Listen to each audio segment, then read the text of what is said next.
Everybody, welcome to Good Packer Nation Morning. Today, of course, we're going to be talking about the big win over the Detroit Lions. We're not going to spend a lot of time talking about the second half of this game because there wasn't much to talk about, to be quite honest. Not much good anyway, but we are going to focus on all the good that did happen, especially in the first half. Aaron Rodgers with 129.6 or something passer rating, finally getting kind of off the ground. This offense making a difference on the seam routes and in the inside and getting on track. Then we're going to do a lot of shout outs for a bunch of people who played great games in this game, or in this show. So stick around. It's going to be a good time. Good Packer Nation Morning.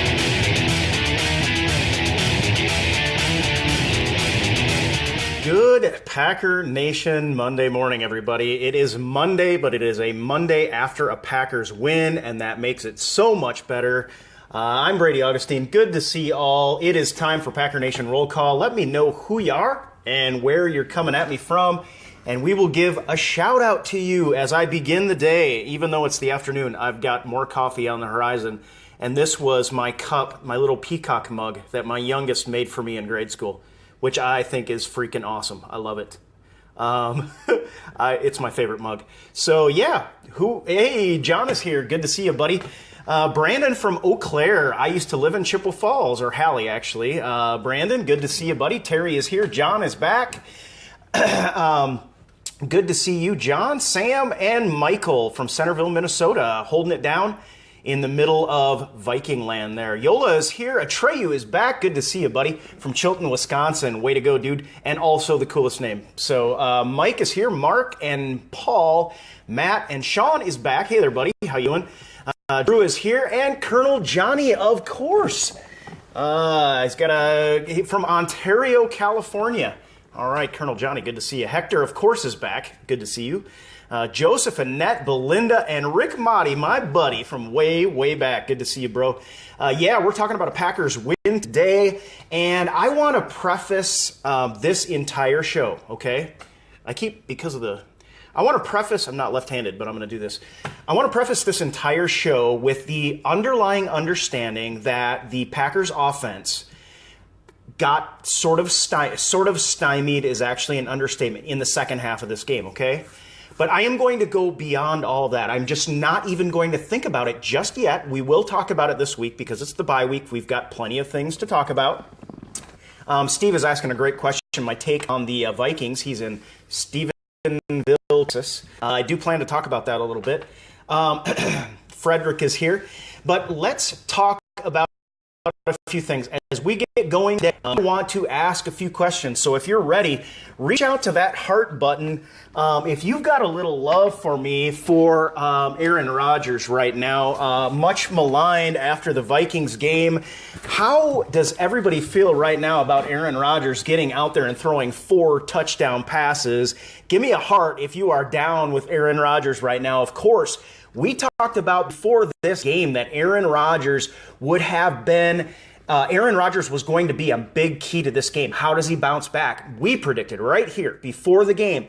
I said Aaron Rodgers is going to come back with a vengeance. We saw that happen in the first half. Unfortunately, we couldn't carry it through to the second half, but we did have a couple injuries to Jared Cook and Ripkowski, who put our 21 offense, took it out of our league for a little bit there and forced us into some things we didn't like so much.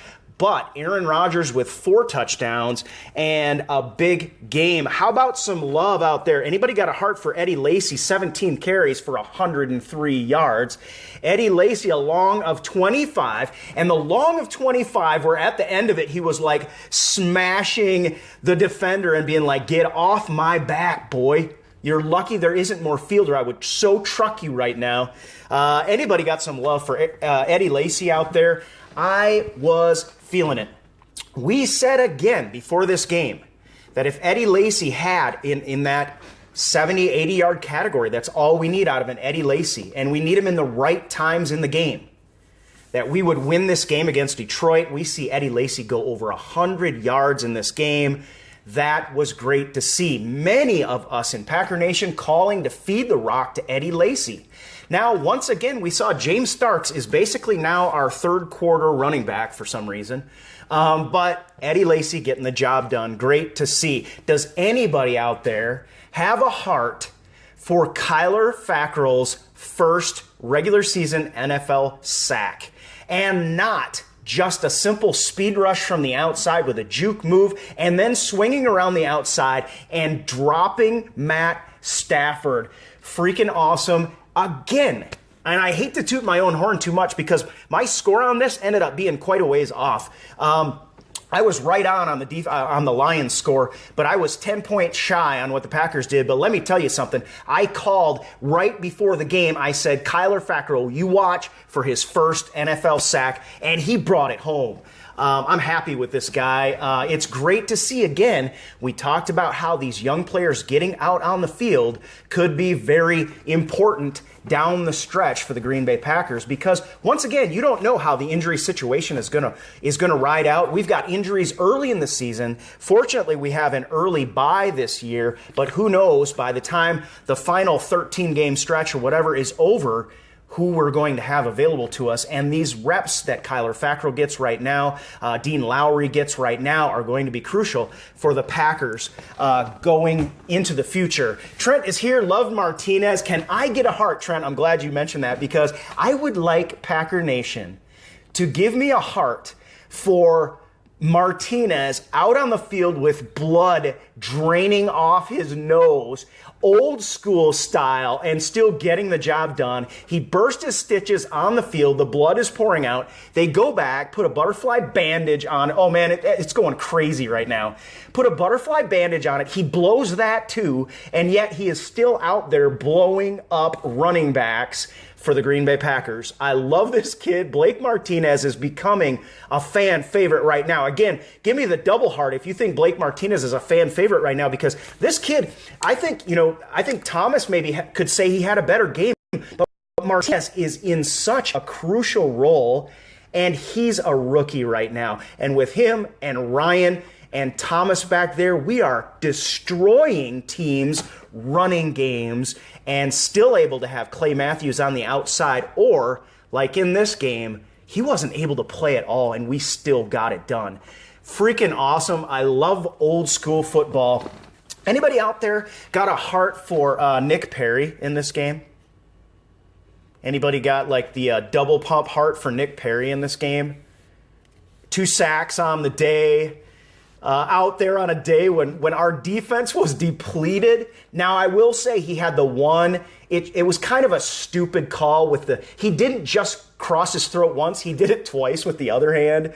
But still, I am heartened Nick Perry. You saw him the entire game make up for the one little, it was just a little mental mistake, but he went out there and freaking just destroyed the Lions' offensive line. I mean, he was so active and dominant in this game. And Julius Peppers, again, almost, one of the things I didn't get right, I thought Julius Peppers was going to really have a say in this game. In the end, he had some good plays, but he didn't end up really making the impact that I kind of thought he would. I was expecting him as a veteran to come in and really have an impact, but it was Nick Perry's day today.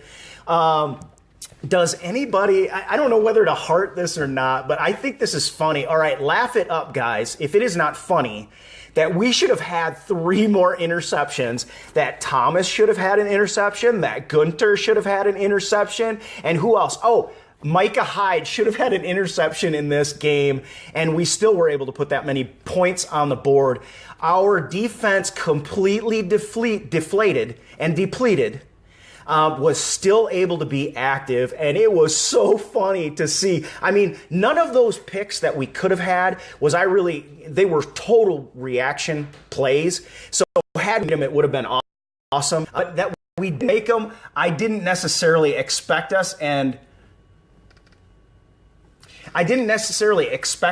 and I didn't hold it against the guys. I just thought it was funny. When you look back on a game that we ended up winning, not only Micah Hyde, who we expect to make those plays, but Gunter as well, and then Joe Thomas in the same situation.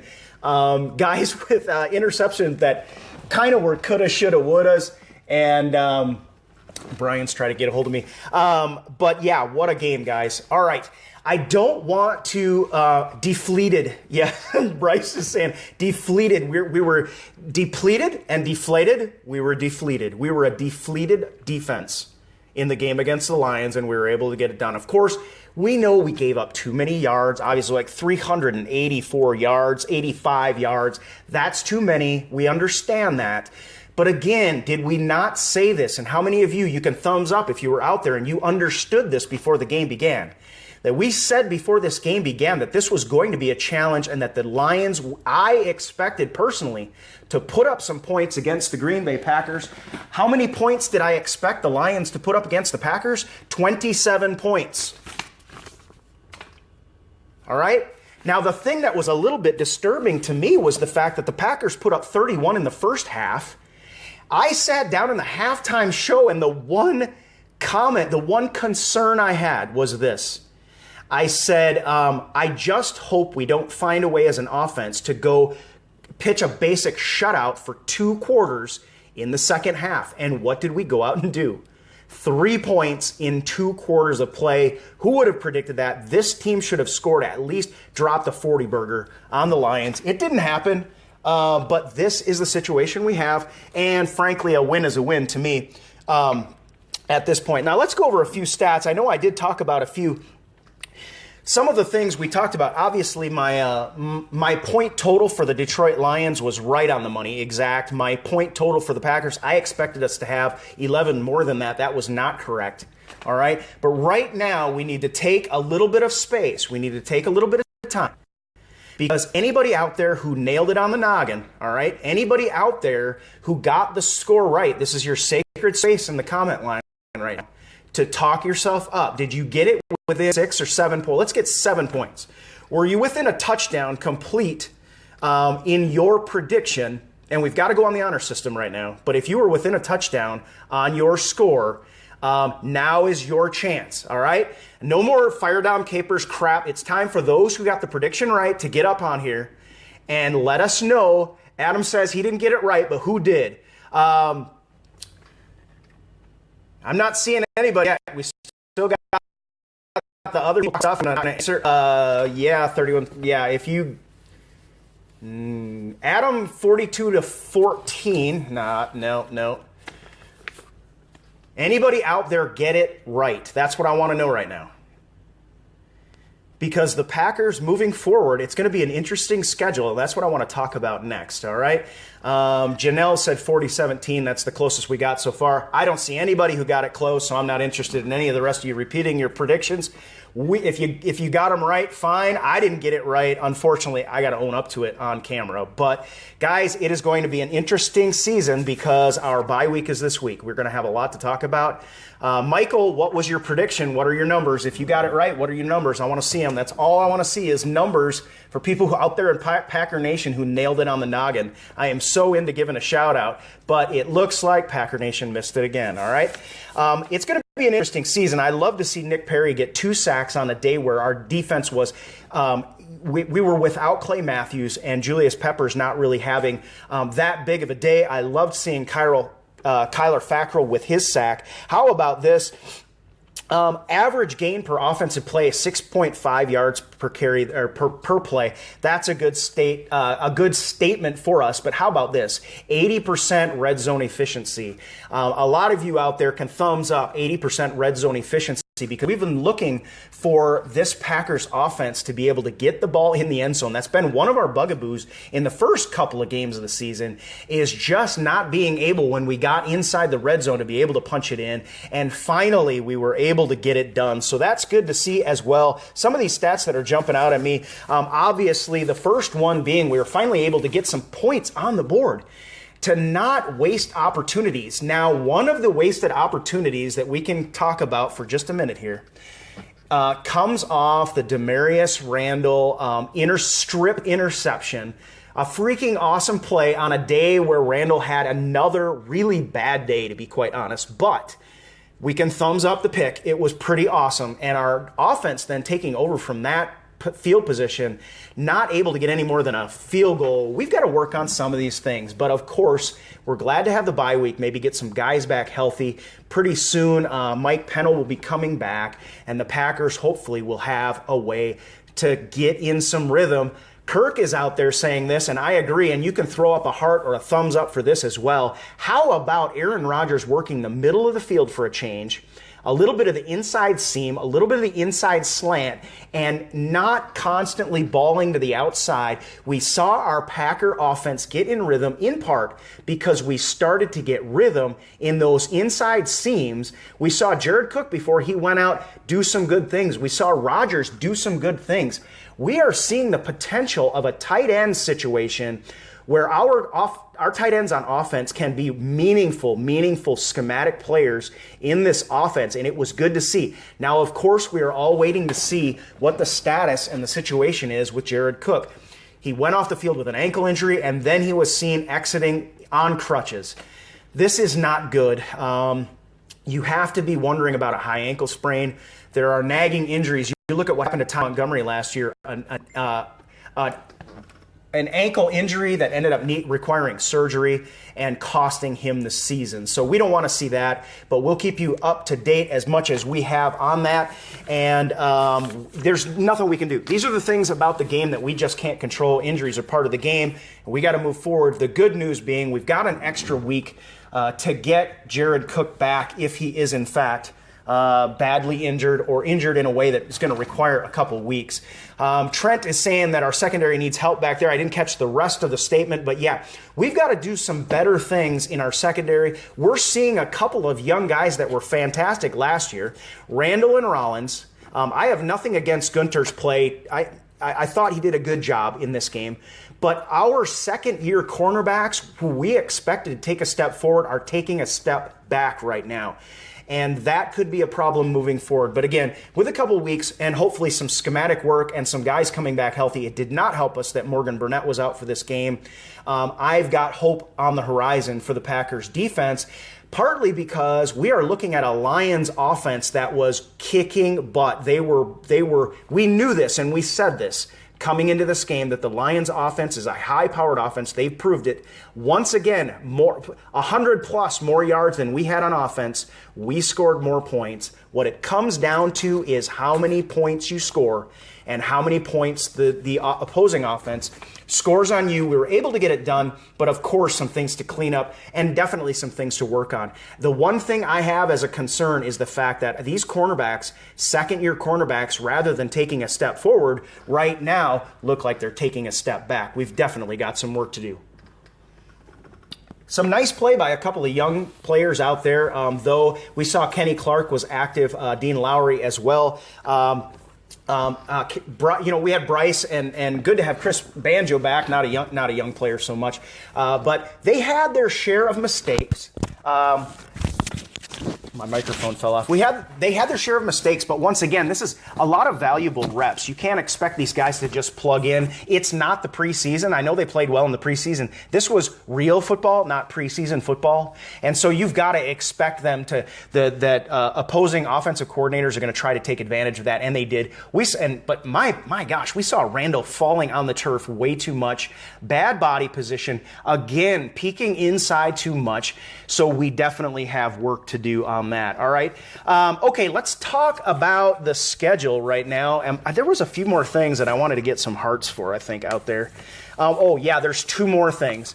You can roll me up some hearts, some thumbs up, whatever you got out there right now. For number one, and I see it just coming across the screen now, Ty Montgomery, the brilliant play, stepping out of bounds and reaching to tag the ball as an out-of-bounds kick to get the flag and get the field position. What a brilliant play. Even the announcers didn't know. We were all kind of scratching our heads and then realized what had happened. And the fact of the matter is he had planned it in advance. He knew exactly what he was doing. And it was a brilliant play, and it made a difference in field position. So while you're on that heart button, how about a heart for winning the field position battle for a change? I have said this since before the preseason began. Last year, our special teams had improved. This year, so far, we've taken a step back. And field position is one of the most underrated keys to success in this game right now. It's just pure math, folks. When you start out on your 5, 7, or 10, you have further to go to score points. And we have just not been able to win the field position battle. And it was so frustrating, partly because we brought in a brand new punter in the ninth hour, in the 11th hour in the training camp, and then we can't win the battle of field position, but in this game we finally got it together, and we saw the difference that it made. And another one, how about time of possession? Now, we didn't win time of possession in the second half, but generally speaking, we took control of this game from the beginning, and by the time the second half came around, we were playing a little bit of a different ball game, a little bit of a clock control offense, and we got a little bit conservative, no doubt about it, but also we had key injuries that forced us into some formations that I don't think the Packers would have been playing in the second half if they had had Jared Cook and they had had Aaron Ripkowski still on the field. Okay, so Gary is saying that's why we need a better punter. Yeah, I don't know that we're ever going to get anything positive out of this punter, to be quite honest. His one good play was fielding the high snap. That was the best play he has had as a Packer so far. And for crying out loud, I called this the most boneheaded move before training camp came to a close. To instead of choosing between a veteran who has every record in Packer history that exists as a punter and a newcomer who is from the state of Wisconsin and has some athleticism, has a high ceiling, and can be trained, we bring in somebody completely new to the system. All right? So, again, I want to harp on that because we won the game. All right? And that is the point, right? Here's the facts of the matter, but I'm going to finish the show with that, the facts of the matter, right? Because there's some bottom line stuff to this game right now. But let's talk about the Packers schedule moving forward. I went on the schedule, I just printed it off, and I started circling some stuff in red, okay? So give me a thumbs up right now if you agree that, this early bye, even though it's much needed right now in terms of injuries, that this is going to be a grueling schedule to pound out for the next 12 dozen plus months. We got like a baker's dozen of weeks out there, to try to keep getting it done. And it's going to be a difficult stretch. If you think it's going to be a difficult stretch, give me a thumbs up right now. I see Trent out there, giving me one. And this is something we talked about before the year began. Now, I want to preface this conversation by saying, and you saw Aaron Rodgers reflected this, Mike McCarthy reflected this, that to be quite honest, the bye week is coming at a good time. We need to get some guys back healthy, especially on our defense. Our offense is maybe starting to click, maybe getting into some rhythm right now. Thank you, Adam. I think he's thumbs up and agreeing with that as well. But this is going to be a long stretch. Now, a couple things we have on the horizon, right? We come back against the Giants, and one of the questions that I started asking myself, all right? This is one of the questions I started asking myself moving forward with this season's schedule, okay? In particular, by the way the defense has played thus far. I had to ask myself, how many of these teams that we play from here on out are going to abandon the run and try to just throw on this Packer defense, all right? Because now, again, let me preface this because I know no team is absolutely going to abandon the run. So don't get on there and tell me I'm stupid. I don't know anything about football. How many teams are going to be schematically focusing on the pass, knowing that they're not going to run the ball against the Green Bay Packers right now? We showed it again. We had all of these defensive players off, and we destroyed the Lions' opportunity to run the ball. But how many of these teams that we face are going to basically abandon the run and just throw the ball and do what is to their strength, but what is also the most difficult thing for us to cover? You look at the Giants coming back with Eli Manning and that cadre of wide receivers that they have right now. You look for the Giants to sling the ball around. This is a scary thought for me because the Giants, during the preseason, in the offseason, how many of you would have thought the Giants would have been, this is one of the games we would have really thought would have been one of the easier games. And again, this is the NFL. Nobody's saying any of the games are easy.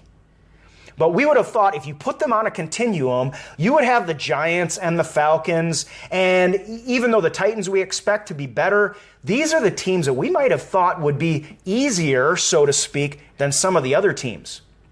That's not the case anymore. You look at the Giants coming in, they have to come into Lambeau Field.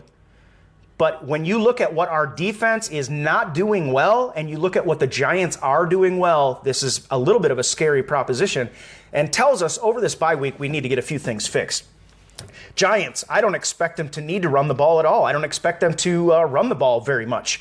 Cowboys, we know they're going to run the ball. But again, you got Dez Bryant, you got Dak Prescott, who is looking to get some rhythm in terms of touchdowns on the ground. I still think he hasn't had one, but he almost got that one to Jason Witten. It was like a yard shy. I don't even know why they challenged that. It was obvious. The Bears aren't going to do anything right, so we're just going to skip that. The Falcons, they're going to sling the ball around. The Colts, with Andrew Luck, they're going to sling the ball around. I don't expect them to abandon the run necessarily either. The Titans, Marcus Mariota is going to look to work on our defense in that regard. Redskins, Eagles, Texans with new quarterback. Seahawks with Russell Wilson. Russell Wilson got hurt in this game. I think he sprained a knee or something. We'll see, but he'll be back by the time December 11th rolls around, I'm sure. And then in December, you once again have that big stretch of the last 3 games of the season. All NFC rivalry matchups. So it's going to be interesting to see how offensive coordinators scheme against our Packer defense right now, because we have shown consistent weakness, not only in the area, not only between the hash marks and in the middle of the field, but also being beaten to the edges, and our trailing technique is showing to be a little bit lacking. Again, Morgan Burnett, we need him back on the field. Sam Shields, we need him back on the field. So again, we'll see coming back from injury if we can shore up some of these things, but you've got to think offensive coordinators in the league are out there paying attention to the fact that this Packer defense is struggling against the pass. Now, this Bears matchup, again, this is a Thursday night. We have a mini bye in a couple weeks after we come back. We get a little bit of a respite because we play the Bears Thursday night, and then we have a mini bye before we have to play at the Falcons. So we get all of those games at Lambeau Field, the next 3 coming back from the bye. Giants, Cowboys, Bears. Then we get a little bit of a bye week again, and then we play at the Falcons. It's our first time to have to travel away, and I think that Falcons team is one that's vulnerable and a good one. Coming back from maybe a mini bye, maybe we need a little bit of a rest. Perhaps we can catch up a little bit. So it's going to be interesting. But then we have, of course, this big stretch of away games. We got to go away. After the Falcons, we play at home against the Colts. Then we go away for the Titans, the Eagles, or the Redskins, and the Eagles, all of which are showing promise out there. And it will be an interesting stretch. Atreyu says we go 13-3. I'm not sure at this point, but we'll see. We got to come back home for the Texans and then play the Seahawks. Well, I do have the Seahawks game circled in red because me and my buddy Garth, the Cigar Soldier out there, if he's here, thumbs up, Garth, we're going to be hanging out. We're going to be at that game. I can't wait for that one. That's going to be a pivotal game right now. Seahawks are 2-1 as well. This is one of those games. It's the gateway game to those final 3 games that are all NFC North rivalry games to finish out the season. That last quarter of the season to me right now looks really, really difficult. That is a gauntlet that I'm interested to see if we can handle. And again, if we can get healthy now, but by the time we get to that spot, it's going to be a very, very, you expect this team to be banged up by that time, but that's going to be the time where we're going to need to make a run. So we'll see how it goes. Well, that's a little talk about the schedule. But I guess the bottom line for me is, while I get one last sip of early afternoon coffee here,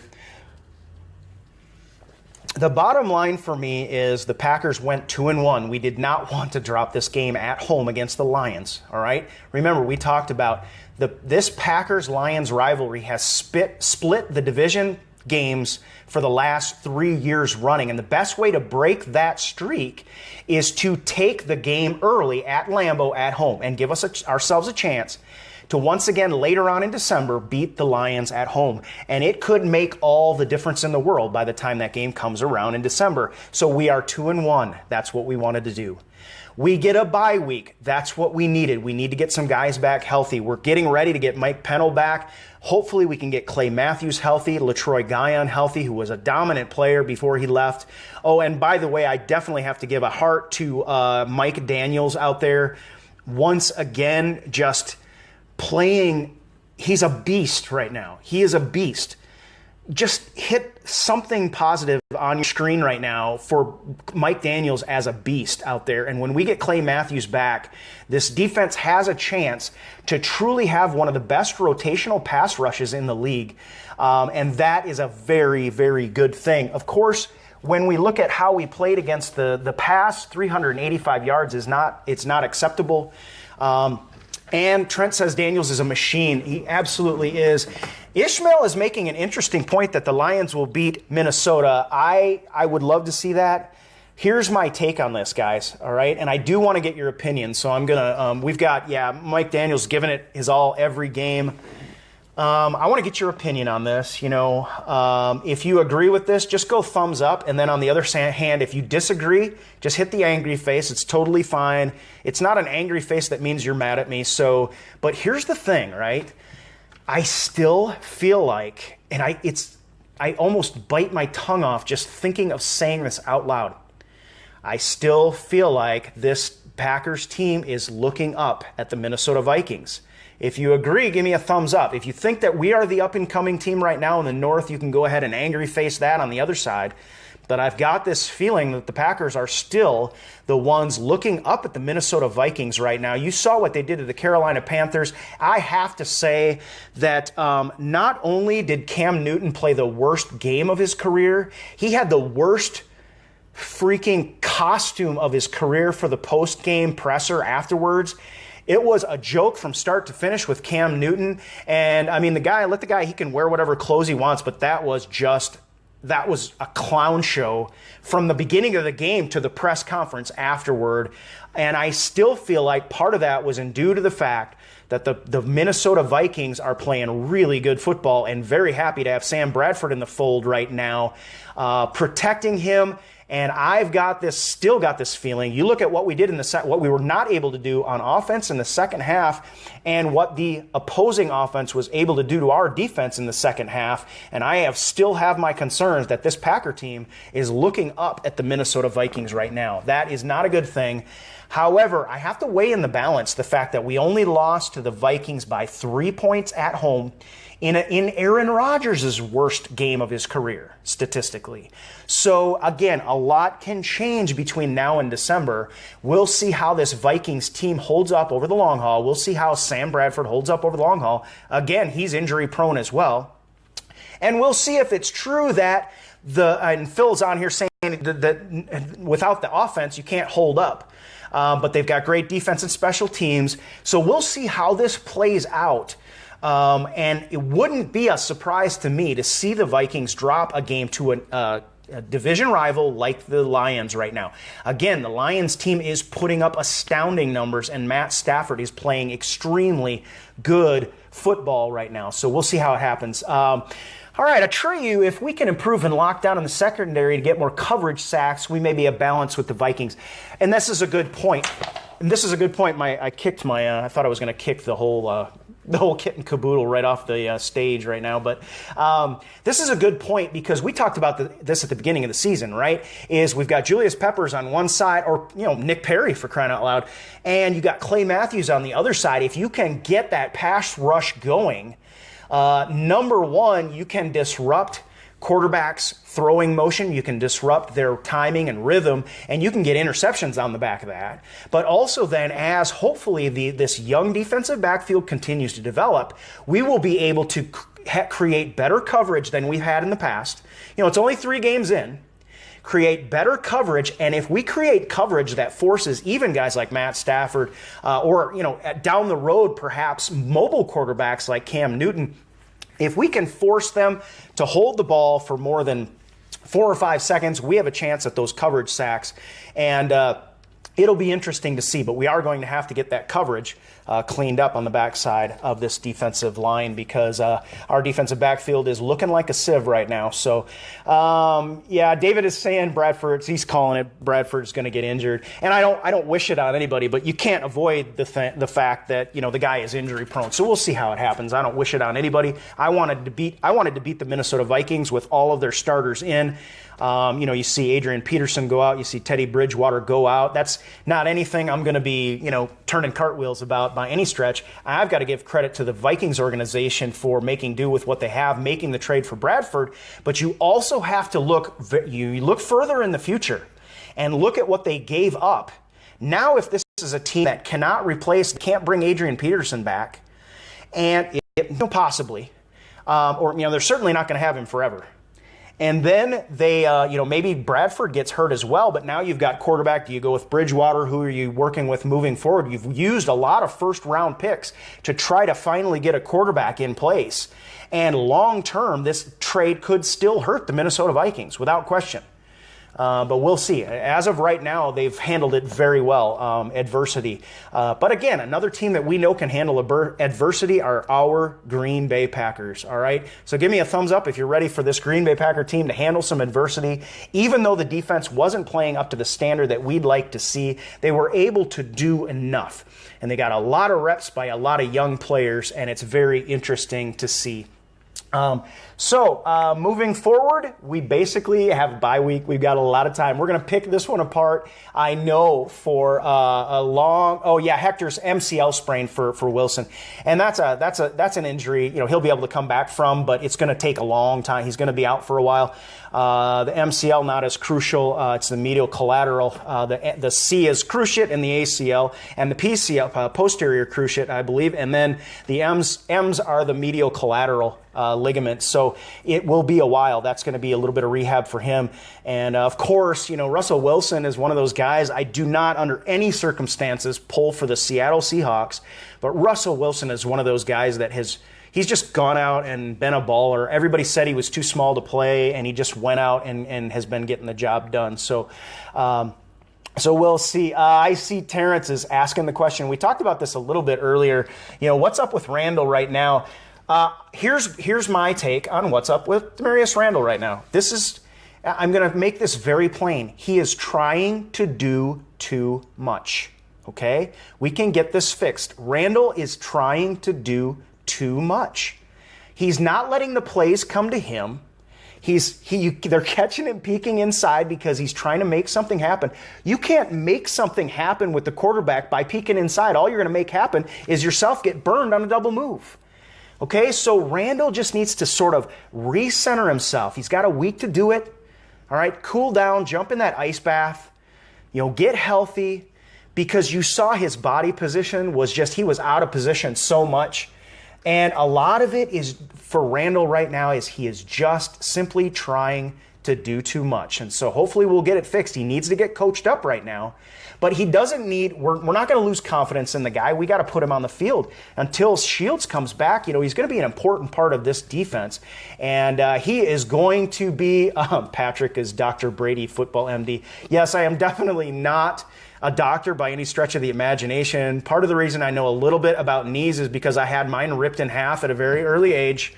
So that's why I can definitely speak from experience that the doctors do not have. I can tell you how much it hurts.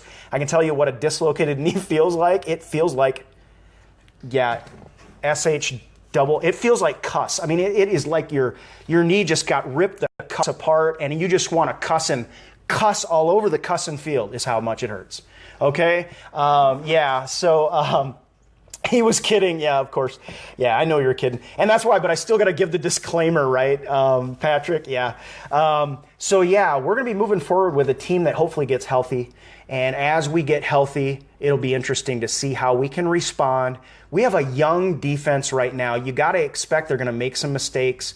We made some selections. We chose some younger players over older players. We plugged in Blake Martinez. And I don't think out there's a whole lot of people that are really second-guessing the choice to go out there and put Blake Martinez and Jake Ryan together on the inside out there for a lot of plays out there. Just freaking amazing what they've done so far. And Blake Martinez out there just bleeding from the nose, but he's out there playing solid football right now. It's going to be really interesting to see moving forward. Well, there's going to be a lot to talk about because we've got plenty of time to talk.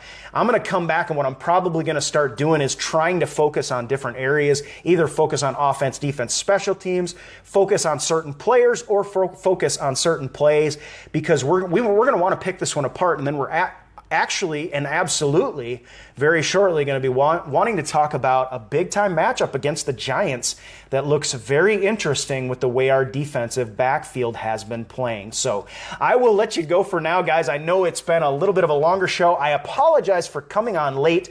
I was not able to get on at the usual time, so what I thought is I would just push it so that hopefully if some of you are on Central Standard Time lunch, you'd get a chance to sit down, get your food out, and maybe listen to the show. So thanks so much for joining in. If you are watching this on YouTube, I would definitely appreciate it if you subscribe to the channel. That helps us out a lot. All of you that jump on the live show on Facebook, thank you so much for your likes, your thumbs up, your hearts, your opinion. It's great to be able to converse with all of you guys out there. Also, one last thing, I am wearing the Precious today. If you haven't seen it already, we've got a brand new game coming out. This is a free app that you can download for free. You can actually play it for free as well, or purchase tokens, or get acquire tokens in different ways. I don't know how that's going. It's coming out in October. Never been seen before. It is an adjunct game to fantasy football. It's not going to necessarily replace your fantasy football. Keep playing fantasy if you love fantasy. But if you don't like picking players from other teams and you want to play along with the Green Bay Packers for a change, go to greenbaypackernation.com. There's a simple form. The very top post there says, get in before the app even comes out. Just click on that, fill out the form. All I need is your name, email address, phone number, and I will send you a personal invite. It is by invitation only. You will be in, and the game will come to you. You will be notified before anyone else knows that it even exists right there. It is not in the Play Store. It is not in the Apple App Store. It is not available except through me and through those of us who are endorsing this game right now. So you also have a chance because our league winner wins the Precious. And this is our Precious right here. And it is shiny and nice, okay? Well, again, I'm not going to, and Adam Rogers saying, and also remember to have your pets spayed and neutered. Larry Gary used to say a long time ago, I don't know if any of you are fans with Larry Gary. This is my brother-in-law that does this funny bit. It's like Harry Carey. It's like Will Ferrell doing Harry Carey for Packer fans. And he always says, and remember to have your pets spayed and neutered. So, which if this one goes over your head, I understand, but that's okay. It's Monday, right? All right, guys. Well, Adam, if you got an email, that's probably because we had to send it out that way. If you want a text, you could send me. You could resend the form. Should have gotten a text if it came through the form because that's the way I've been doing it lately. So, all right, guys, I'm going to let you out right now. Have a great Monday. It's already afternoon. Take your afternoon nap in the office, close the door and lock it, whatever you got to do. And then tomorrow's Tuesday, tonight, some Monday Night Football, and we'll be talking more about the Packers all week and into next week. All right, have a good day. Go Pack.